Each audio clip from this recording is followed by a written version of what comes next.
तुम्ही पाहू शकता का इथे सिद्धार्थ सिद्धार्थ लॉजिक नावाचे एक क्लासेस चालतात. इथे तुम्हाला स्पर्धा परीक्षेसाठी गायडन्स दिलं जातं. अशा पद्धतीच्या एक क्लासेस इथे चालले जातात. हा जो क्लासेस चालवणारा सिद्धार्थ चंदेल म्हणून जो माणूस आहे, हा दिल्ली बेस्ड माणूस आहे. हा दिल्लीचा महाठग माणूस इथे येऊन सांगतो का मी जीएसटी ऑफिसर आहे, आणि स्वतःच्या वर्दीवर त्याने बॅनर लावलाय. तिथे वर्दीचा बॅनर लावून त्याने सगळ्यांना फ्रॉड केलं. सगळ्या विद्यार्थ्यांसोबत त्याने फ्रॉड केलेला आहे. तिथे तुम्ही पाहू शकता लाखो रुपयांची इथे लोकांचा विद्यार्थ्यांचा फ्रॉड केलेला आहे.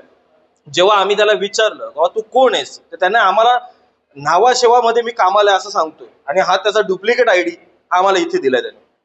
म्हणजे असे बोगस अधिकारी इथे येतात आणि बोगस अधिकारी क्लासेस चालतात, आमच्या विद्यार्थ्यांच्या जीवाशी खेळतात, त्यांच्या त्यांच्या बहुमूल्य अशा वेळेशी खेळतात, त्यांच्या पैशांशी खेळतात. अशा या दिल्ली बेस असणाऱ्या ठगांशी त्यांचा आम्ही पुरेपूर समाचार घेतला आणि त्यांना जो यथोचित सन्मान करायचा तो आम्ही केलाय. आणि विद्यार्थ्यांचे जे अडकलेले पैसे ते देखील आम्ही त्यांना देण्यास भाग पाडलेले आहेत. याच्या पुढची कारवाई ह्या अशा ठगांना पोलिसांच्या हवाली आम्ही आता करणार आहोत. पैसे मिळू द्या, विद्यार्थ्यांचे पैसे मिळाले की ह्या ठगाला आम्ही घेऊन पोलीस स्टेशनला जमा करणार आहोत.